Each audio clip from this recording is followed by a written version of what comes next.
मंत्रों का उच्चारण संस्कृत में ही क्यों करना चाहिए? क्या इसके पीछे कोई विज्ञान है, कोई गूढ़ रहस्य, या हमारे शास्त्रों में इसका कोई उल्लेख है? हाँ, तीनों चीज है।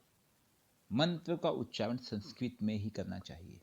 इसके पीछे मूल कारण है विज्ञान, या यूं कहे इसके पीछे का आध्यात्म। मंत्र क्या है पहले ये समझिए। मंत्र एक ध्वनि है, एक तरंग है, एक वाइब्रेशन है, एक ऐसे वेवलेंथ की फ्रीक्वेंसी है जिससे आप किसी दूर बैठे इष्ट को, या यूं कहें एक ऊर्जा को, आप यहां से कहीं दूर भेज रहे हो।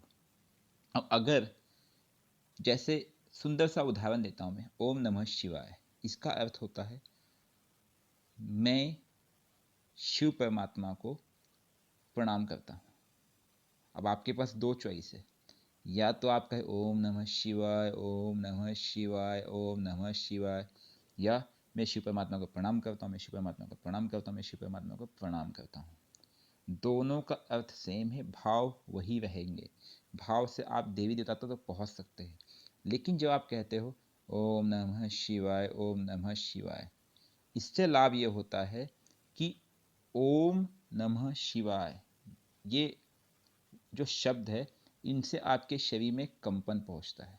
जैसे गायत्री मंत्र है, ओम भू भुवस्वः तत्सवितुर्वरेण्यं भर्गो देवस्य धीमहि धियो यो नः प्रचोदयात्।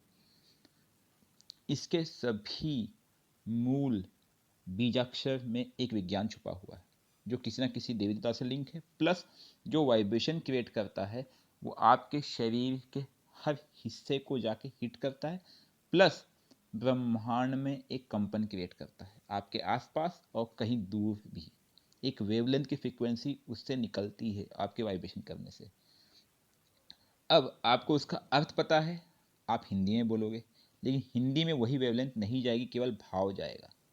तो अगर आपका मकसद केवल देवी देवताओं की आराधना है, तो आप उसके अर्थ को स्थापित कर सकते हैं, अर्थात अर्थों में बोल सकते हैं।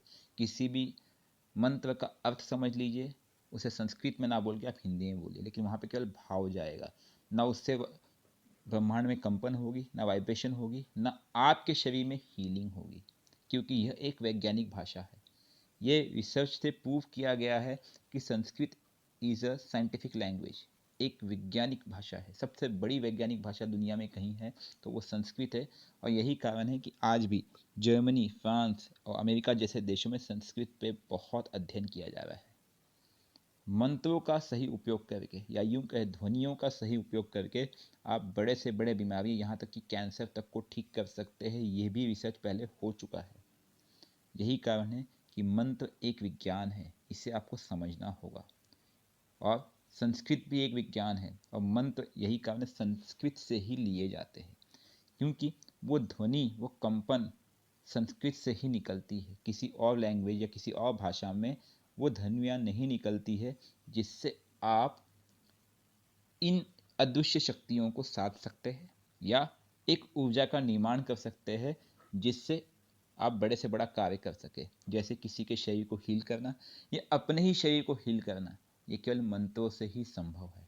आप किसी देवी देवता की आराधना दिल से आप बिना मंत्र के कर सकते हैं, लेकिन कई ऐसे कार्य हैं जहाँ पे मंत्रों की आवश्यकता पड़ती ही है।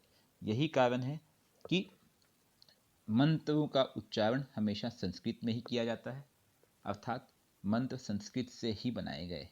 यही मुख्य कारण है। आप समझ गए होंगे अब मंत्र का साइंटिफिक रीज़न क्या है, और हम आपको यही सलाह देंगे, आप थोड़ा प्रैक्टिस कीजिए, प्रयत्न कीजिए। और आप कोई भी साधना करते हैं, किसी भी इष्ट की साधना करते हैं, आप स्नेह युक्त करते हैं, लेकिन अगर आप मंत्रों का उच्चारण करके करें अर्थ समझ के, तो उससे आपका लाभ दोगुना हो जाएगा। समय वही, लेकिन लाभ दोगुना। इसलिए संस्कृत में ही मंत्र का उच्चारण